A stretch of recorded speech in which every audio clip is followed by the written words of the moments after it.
भगवान श्री कृष्ण की रासलीलाओं से तो हम सब वाकिफ हैं।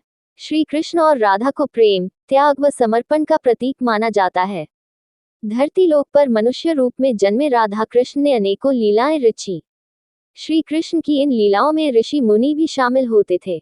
राधा रानी तो देवी लक्ष्मी का रूप थी, जो आजीवन किशोरावस्था में ही रहती, लेकिन राधा रानी को ये ज्ञात नहीं था, इसलिए श्री कृष्ण ने ऋषि अष्टावक्र के साथ मिलकर ऐसी लीला रचाई, जिसके परिणाम स्वरूप ऋषि अष्टावक्र ने राधा रानी को आजीवन किशोरी रहने का वरदान दिया। पौराणिक कथा के अनुसार ऋषि अष्टावक्र प्रकांड पंडित कहोड़ और माता सुजाता के पुत्र थे। ऋषि अष्टावक्र ने अपने पिता से शास्त्रों और वेदों का पाठ पढ़ते हुए अपनी माता के गर्भ के अंदर से ही अपने पिता से कहा कि शास्त्रों में ज्ञान नहीं है, ज्ञान तो हमारी अंतरात्मा में है, सत्य तो हमारे अंदर है, शास्त्र तो बस शब्दों का संग्रह है।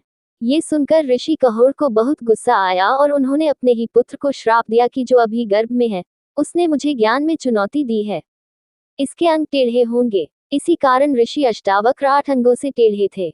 ऋषि अष्टावक्र जहां भी जाते थे तो उनके टेढ़े अंगों को देखकर लोग हंसने लगते थे। इस कारण ऋषि अष्टावक्र क्रोधित होकर श्राप दे दिया करते थे। एक बार ऋषि अष्टावक्र बरसाना गए थे, तब राधा रानी से मिले। राधा रानी भी ऋषि अष्टावक्र को देखकर मुस्कुराने लगी। तब ऋषि अष्टावक्र ने क्रोध में राधा रानी को भी श्राप देना चाहा, लेकिन श्री कृष्ण ने ऋषि अष्टावक्र से अनुरोध किया कि एक बार राधा रानी से मुस्कुराने का कारण जाने। तब राधा जी ने ऋषि अष्टावक्र से कहा कि वह उनके टेढ़े अंगों को देखकर नहीं हंसी। राधा जी ने कहा, आपके अंदर मुझे परमात्मा के दर्शन हो रहे हैं। परम ज्ञान और सत्य की अनुभूति के कारण आनंद से मैं हंस रही थी। ऋषि अष्टावक्र राधा जी की बात से बहुत प्रसन्न हुए और उन्होंने राधा जी को आजीवन किशोरी रहने का वरदान दिया।